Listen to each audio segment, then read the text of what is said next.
Bossing Vic Soto nagbigay na ng statement sa binitawan niyang salita about sa pagka-presidente ng kanyang anak.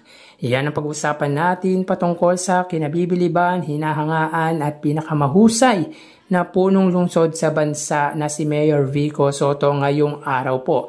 Pero bago natin talakayin yan, ay humihiling ako na pakisubscribe ang aking YouTube channel. Paki-like and share na din po para mas dumami pa po ang makapanood ng content natin. Maraming salamat po sa inyo mga kaparokya. So yun nga mga kaparokya, nagsalita na ang ama ng butihing mayor na si Bossing Vic Soto patungkol sa sinabi nito na susunod na presidente ng bansa ay ang kanyang anak. So panoorin natin ang interview na to ni Bossing Vic Soto. Soundbite sa pagkakalala ulit ni Mayor Vico. I'm very proud of it and thankful, lalo na sa mga pasigedyo dahil hindi sila napadala sa pamalagaan. Bossing, ba't mo siya binila ng bagong phone? Alam mo, ibang klase yung anak ko yun eh. Sabi niya hanggat hindi sumasabog yung telepono niya, hindi magpapalit yun eh. Ganun ang prinsipyo, ganun manindigan. But I'm very proud of him. Nakikita mo ba siyang papasukin pa mas mataas sa politics, Bossing? It's up to him. Ang desisyon na sa kanya. Yung pinitama kong ex-president, alam naman natin hindi siya pwede dahil Mata pa siya. underage. Pero I have a deeper meaning sinabi. Ang gusto ko na naman ipaalam ako sa mga nakikinig. Ex-president sana ay katulad niya na may prinsipyo, may paninindigan, may political will, na good governance talaga. Yung totoong good governance, hindi yung kwento-kwentuhan na good governance. Yun na ibig ko sabihin doon. Sana yung next president natin, someone like him. Anong pakiramdam, Bossing, na parang si Vico yung standard ng magandang pamumuno? Dapat lang. I mean, hindi naman sa pag-inapang, pero matindi yung napatunayan niya sa Pasig eh.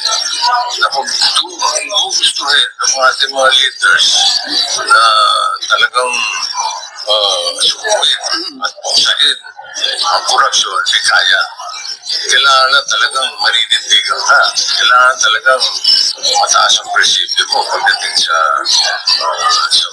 pamamahala. Ano yan, Bossing, last term na niya? As mayor? Usap tayo after 3 years. Ikaw ba, wala kang balak? Ay, sabi, masaya na sa nakakatulong sa mga overseas Filipino workers. Bossing, how about your brother? Does he keep us on things here? It's okay. It's very thankful also, of course, sa Panginoon at sa mga lahat ng mga. So yun nga mga kaparokya, nilinaw ng isa sa original host ng Eat Bulaga at ama ni Mayor Vico Soto na si Bossing Vic Soto ang patungkol sa binitawan nitong salita nung grand rally ng giting ng Pasig sa Pasig Mega Market, at ayon dito ay nais nitong maging katulad ng kanyang anak ang susunod na presidente na may paninindigan at may prinsipyo.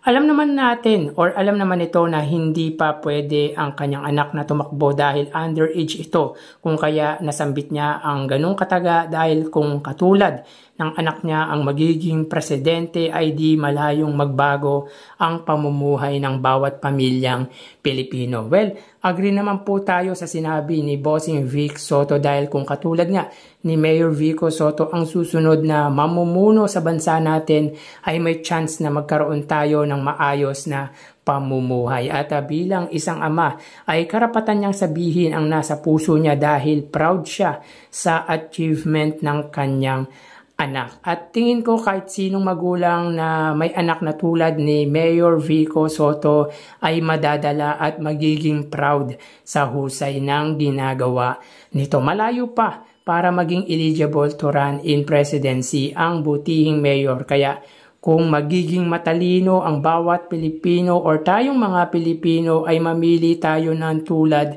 ng isang Mayor Vico Sotto na may prinsipyo, may political will at may paninindigan. Alam nyo mga kaparokya, bata man si Mayor Vico Sotto, pero alam niya ang kanyang ginagawa. Alam niya kung ano ang dapat niyang sugpuin.